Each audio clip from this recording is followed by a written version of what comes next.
Hello and welcome to Talking Aussie Books, a new weekly podcast shining a spotlight on Australian fiction. My name is Claudine Tinellis. As a writer and avid reader, I love chatting about books. And in this podcast, I'll chat to authors, publishers and readers, giving you, dear listener, insight into what's hot on the Australian fiction scene. So if you're looking for your next book recommendation or just want to know more about Aussie fiction writers, this podcast is for you. Grab yourself a cuppa, sit back and enjoy. Nore Hoogstad is a Sydney-based author and former diplomat to Australia and the UN who held a diplomatic posting to Jakarta and Dili in a time of great political upheaval for Indonesia and East Timor. Now a writer as well as a nutritional therapist, Nore has just published her first book.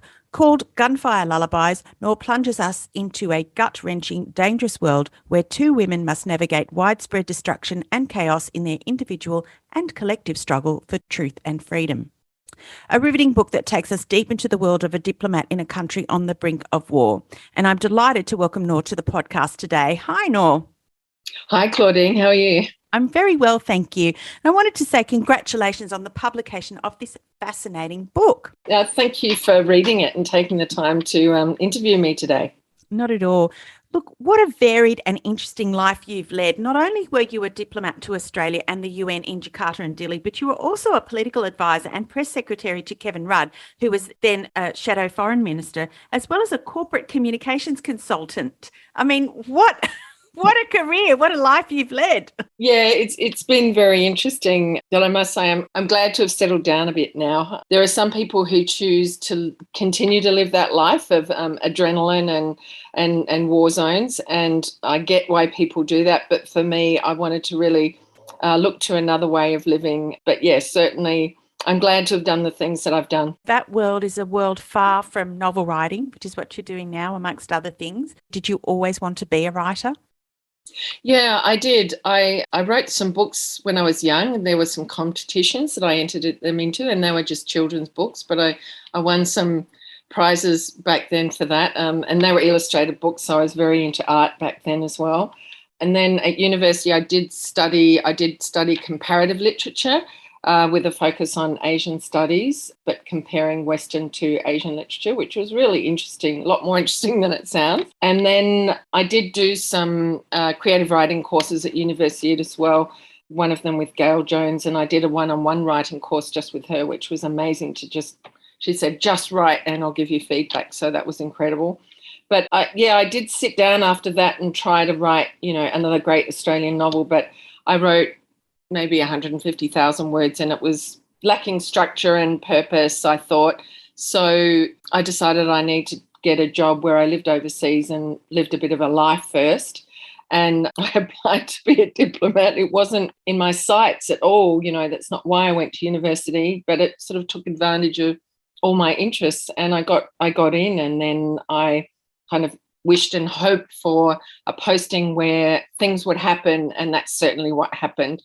Not only did I cover the downfall of Suharto, where there were hundreds of thousands of people on the streets, riots, and a lot of political sort of machinations going on in the background, which I was a party to through my contacts. But then that allowed East Timor to happen, the vote to happen there, which was, very a Machiavellian kind of setting. So I wrote about both of those events historically in my novels. So that's kind of what inspired me to write the book. While all this was happening, I had probably one of the most amazing jobs a diplomat could have in the world, because that was my focus was purely political, and that's where everything was happening. But I still felt that there was this creative part of me that wasn't fulfilled. So I felt, one day I would need to go back to writing. And that's sort of in the end why I left the life of being a diplomat as well. I wanted to follow a more creative life, but still of service as well. Yeah, fascinating. Okay, so based on what you've said already, it's clear that Gunfire Lullabies was based on your own experiences in Jakarta and Dili. So what, after so long, prompted you to write this novel? I did start writing it. I wrote the first version of it in 2006. I took a year off and wrote it kind of full time. But the published version is actually the third version of the book.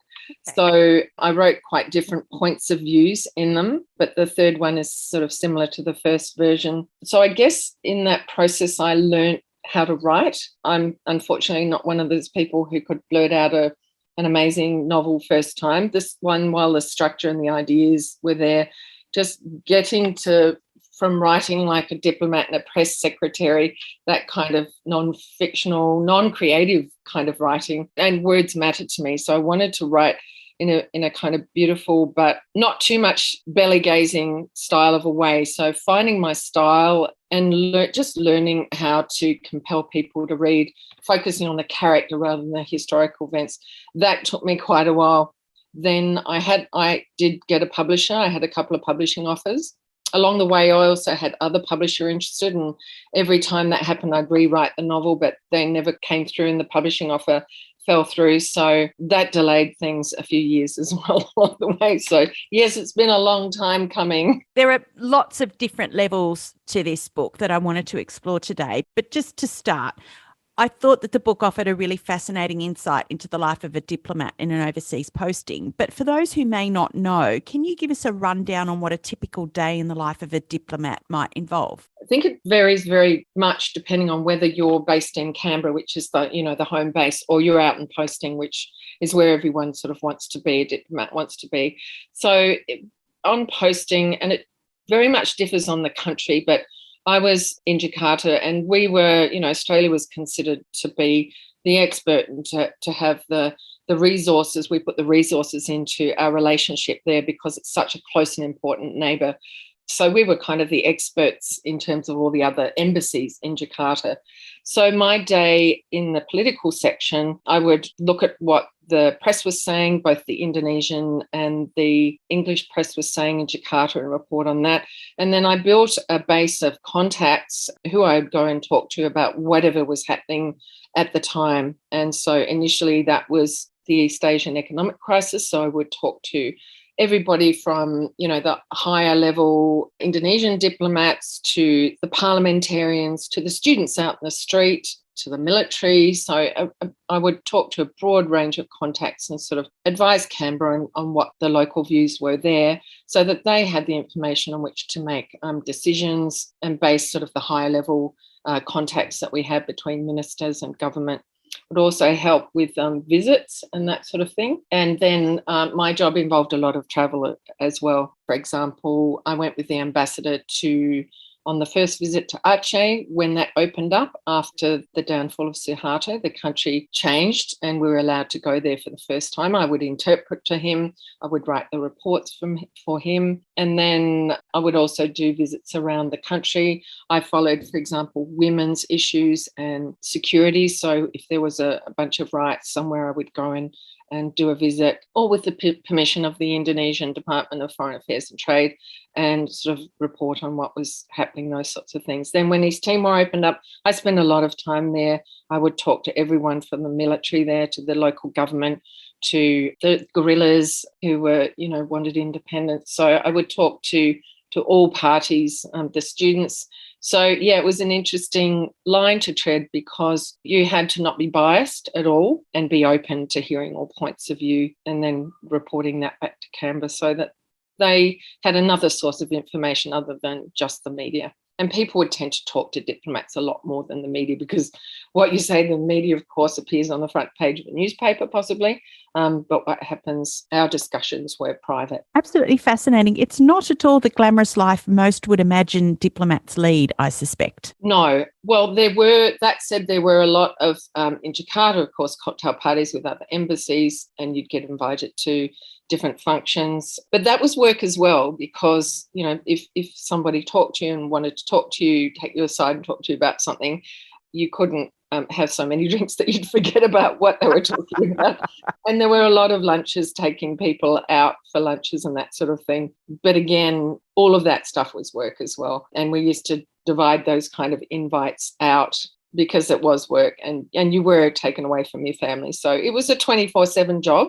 And especially during these two crises that I experienced during the riots, I didn't have to do that because my job was fairly protected, I think, because of the importance of the political reporting. But we took part in evacuating 10,000 Australians from Jakarta. So there was that kind of side of things as well. Yeah, it was pretty much 24/7, and I didn't get to see my family a lot.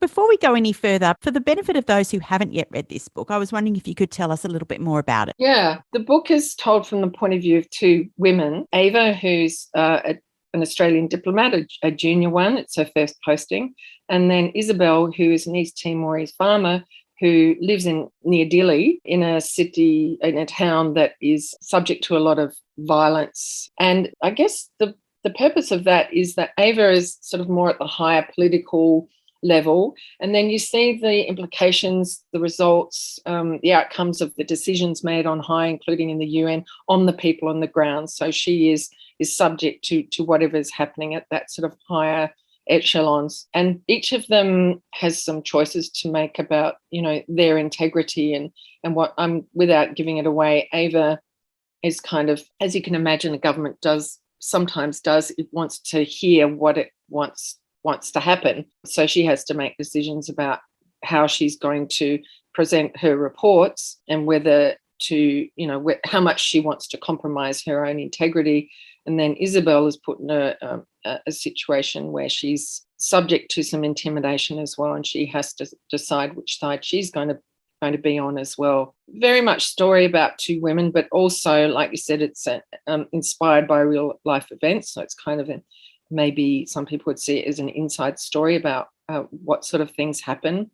But yeah, and it's all set amongst these turbulent times. So the choices they have to make are pretty exaggerated, I think, in those sort of wars or violent type situations. What I found so remarkable and fascinating about the book was the fact that it was written from the two female points of view. And obviously I understand Ava, and she's the character I'm guessing who's most like you, though obviously not you. But Isabel, who or what was your inspiration for Isabel?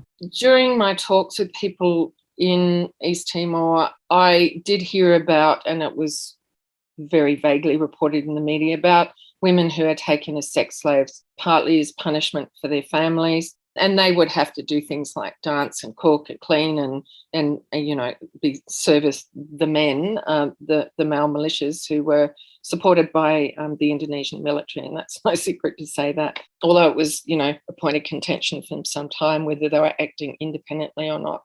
So I just heard about this, and so there was no particular person that I interviewed or anything. She's really very much fictional, but based on what I saw and what I heard and what I imagined. And in a way, she's kind of the alter ego of Ava, who wishes she could be more vocal and independent, but also quite oppressed in a way as well by the men in her life as well.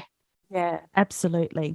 I guess what I found illuminating, and we touched a little bit about this before recording, but what I found illuminating from this part of the story was more of an understanding of the different influences that existed in East Timor and the conflict there, which, to be honest, I didn't have a good grasp of. The conflict which not only divided the Indonesians and the people of East Timor, but also divided the people within East Timor. Was this something that you were conscious of highlighting in this book? Yes, I was, because, you know, sometimes in war it's very black and white, but the truth is that no situation is really black and white. I mean, that struggle had been going on in East Timor for 25 years, since the mid-70s, since the Indonesians, what people say, invaded. But what I wanted to highlight was that it wasn't as simple as that. There was the communism at the time, there was the domino theory. You did have the two sides, but people were changing sides over time.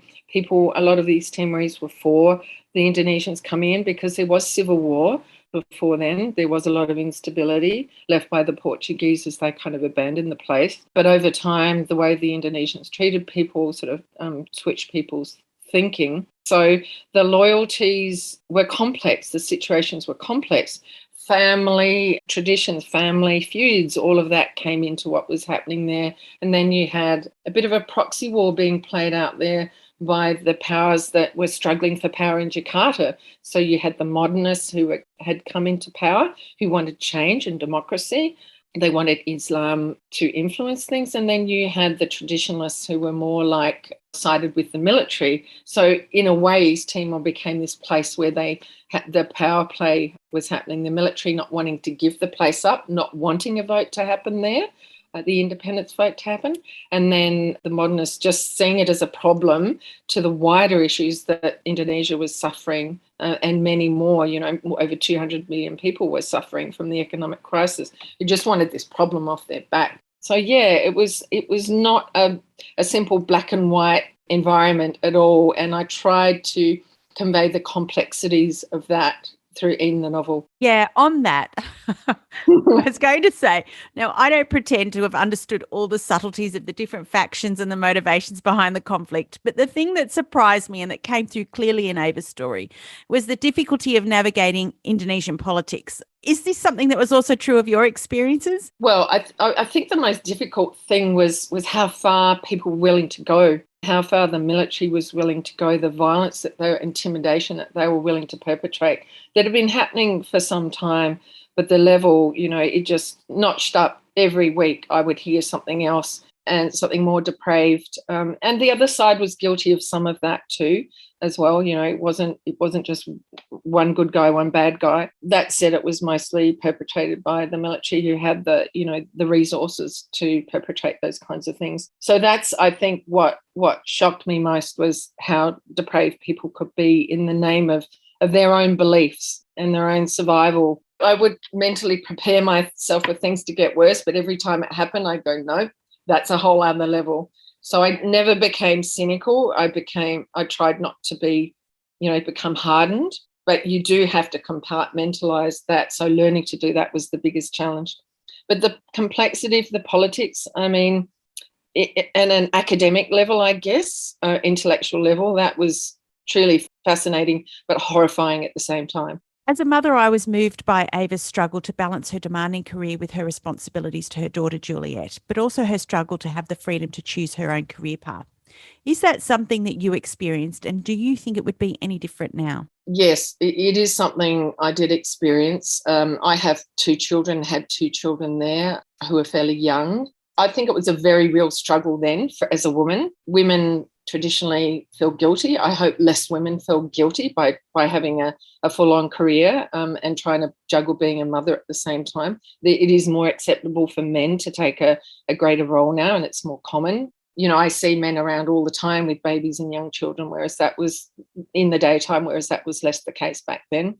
That said, I don't think much has changed when you look statistically at what happens with women and their career and women in senior positions. That hasn't changed a lot. In fact, in some ways it's got worse because there's less proactive giving of positions, those kinds of positions, to women. And I still know people in the Department of Foreign Affairs and Trade, and I hear that it's still very much a world for white men who have this privileged stance that they don't even realise they have.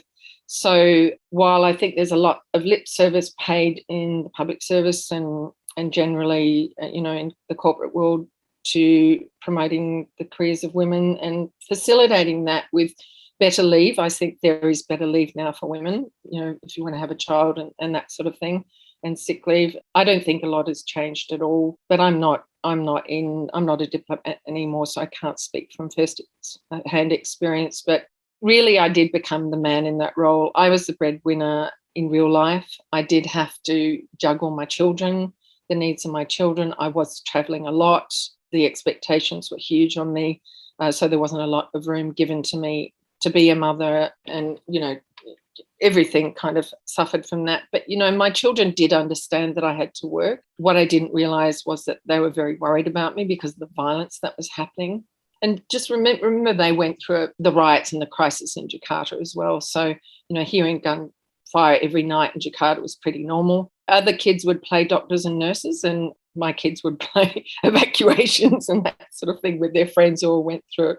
So it was interesting times for them as well. But, they did understand at another level as well, and they believed that my work was important. So that was really lovely that they got that. And I would be very honest and open, try not to worry them, obviously, but they knew that I was the breadwinner and they understood my job. Obviously, Ava experiences some failure to progress up the ladder. She had aspirations that were unfulfilled. How much of that was due to her being a woman? I think there was a lot of that. She had to tread a fine line between being herself and being a woman, which ironically, and her concern and care for what happened in an open way without trying to be biased, because she had to maintain those connections with all parties that were involved in the dispute, and she did that very well. But on the one hand, she did care and she was open, which allowed her to get that information that she got. And she got extraordinary information, the character, that a lot of people wouldn't have got. So that there was the one side, but on the other hand, some men perceiving her as being a bit of a bleeding heart of caring too much. So her humanity allowed her to do a really good job. But on the other hand, some men that Ava dealt with perceived that as being unprofessional maybe. But on the other hand, that they didn't show in her reports, it didn't show in her ratings, her career ratings. So, yeah, I think it played a really big role in her frustration in terms of getting rewarded for her work. Nor, how difficult was it for you to walk the line between fact and fiction for this book? I mean, obviously names have been changed, but was highlighting your experiences whilst there's something you were concerned about? I had to be very careful, both personally, I think, and for the sake of my children and my own integrity, to make sure that I had some distance and that all the characters were fictional. But also legally, because I was subject to the Crimes Act, concerning privacy, and the information that I got in that role was subject to the Crimes Act. I had to make sure that I didn't divulge anything that was secret. And it's a long time afterwards now. And most of what is in the novel has either been covered off academically or in books that some journalists who were around at the time wrote. And there's a whole lot of interviews that Prime Minister Howard and the Foreign Minister Alexander Downer did, and I know what's in those more recent interviews. I've been interviewed for the War Memorial, where they're doing a whole series of books on Australian peacekeeping missions, and they talked to me about the background for East Timor, and I had to contact DFAT to say what can I say and what can I not say, and they weren't really concerned about anything anymore. It's been such a long time, and that material will be made public soon anyway. But yes, legally, I also had to be careful about what I said and didn't say. So while the book has a lot of integrity historically, the characters do experience different things, and some of the things in there are fictional. Now, Ava's story ends just after the Australian-led International Peacekeeping Force is installed in East Timor to address the crisis there caused by the conflict and the vote for independence. But how long did your mission to Jakarta and Dili go on for after that? I did leave at the end of, I left not long after the peacekeeping forces went in, and then I did actually go and work for the United Nations in East Timor. And for me, I didn't have a lot of closure, but there was no job for me anymore in Jakarta, based in Jakarta, because there wasn't a lot to do with East Timor. And I had already transitioned to that job from covering domestic politics. So it was good time that I left at that time, and then working for the UN really brought me some closure on East Timor as well, on a personal level. So what did you do after the UN position? I was only seconded there, so I went back to DFAT, and they wanted me to work on East Timor, just to see that through and provide some sort of expertise there. So I did that for a while. Then I headed the Indonesia Australia Institute, which was an organisation that promoted the relationship between the two countries. So that was really good to do that for a while, and involved a bit of travel as well to Indonesia, which was good to go back there. And then I sort of got a little bit bored and I wanted to change. So I worked, that's when I worked for Kevin Rudd as his senior advisor, and did press secretary work and political advisory work when he was Shadow Foreign Minister. Yeah. And that was certainly busy, very busy again, long hours again. Oh, gosh, I can only imagine. Okay, Nore, so what would you like most for readers to take away from this novel? Oh, that's a good question. I would like them to take away an experience where they've read a novel that they couldn't put down, that enlightened and informed them. But most of all, they need to enjoy the story, I guess, but also to maybe understand a bit more about what can go on behind the scenes. Because when you have been behind the scenes with something, I have a fairly good understanding of whatever I see in the media now about what might really be going on behind the scenes. Yeah. So, I want them to have some insights, but most of all, I want them to enjoy the book. It is a bit of a statement about women. So I guess that's really important for me as well, to highlight that women don't have the same kind of, they aren't treated in the same kind of ways men are. Neither should they be, but the challenges that women face, I think, are very different to what men might face in their roles, their professional roles. Well said. Writing, as we've said before, is a big change from your life as a diplomat. So I wondered, are you planning on doing more writing? I am. I have started another novel, which I need to sort of pick up again and start again. I think it's kind of evolved along the way. Yeah. And then I have a non-fiction book that I plan to write as well. So life's going to be really busy. Indeed, sounds so. In writing this book, you've done what most writers will tell you to do, and you've written what you know. But I wondered if, and there are lots of aspiring authors who listen to this podcast, if you had any tips for those writers. Yeah, I do think there's a lot of value in writing what you know, but you shouldn't let that limit you.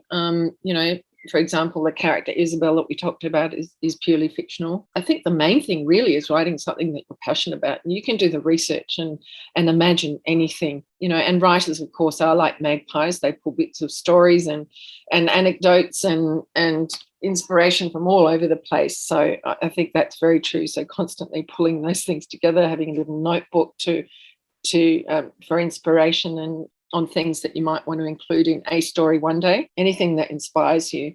But I think persistence and commitment is really important, because the pathway of this novel has not been simple at all. Like I said, I've had publisher interest. I've rewritten a couple of times for publishers, and I kind of burnt some of my bridges because I think I put it out there too early, but I didn't realise. But on the other hand, getting professional advice like manuscript assessments can be really invaluable, and they're a lot cheaper than line edit. So being open to constructive criticism, not being too defensive, not getting your book out too early, but on the other hand, building confidence in your work. Because when you pay someone to critique something, sometimes they can go too far. So you've got to find the right person who aligns with your work as well. Really the craft of writing, really growing and learning that along the way too. And for example, I did a free MOOC, which I ended up paying for some of it in the end because it was so good with, an American university. And because I just felt the words on the page weren't jumping out enough and there was too many extraneous words. So really learning about, for me, it was what they kept saying was nouns and verbs. And that really brought the page alive for me. But of course, character is everything. So really focusing on character. I had to cut big chunks out of my book that was so fascinating for me, but they didn't relate. The characters couldn't necessarily relate to it. So your character has to feel something, experience something, if it's in your novel. Otherwise, it's just extraneous. So as they say, cutting out your darlings, killing your darlings, and that can be really hard. But putting it aside for a short story or another passage for another book later, you can sort of use those pieces for that. Yeah, fantastic. Thanks for that. So, Nore, if listeners wanted to learn more about you and your book, where can they do that? I have a blog called Writing Nore, writing NORE.com, and I've got all sorts of things there. I critique writing books. I've got a whole lot of blogs on the process of writing, and part of it is my own personal journey, things that came up along the way. I've got a few opinion pieces on there as well, but all the links of how to buy my book, including a signed copy if you want that hard copy, all the links are there and where to buy my books. But my book is available at most bookshops, basically, as ebooks or hard copies. Nore, Gunfire Lullabies was a fascinating novel that I recommend for history buffs out there in search of a nail-biting and gripping read. I wish you every success with it and the follow-up novel to come. Thank you for joining me on Talking Aussie Books today. Thank you, Claudine. It's been wonderful to be here, and so thank you for having me. Well, that's a wrap, folks. If you enjoyed this podcast, please leave a review on iTunes or drop me a line via my Instagram at Claudine Tinellis or on my webpage, claudinetинellis.com. Thanks for listening. Until next time, happy reading.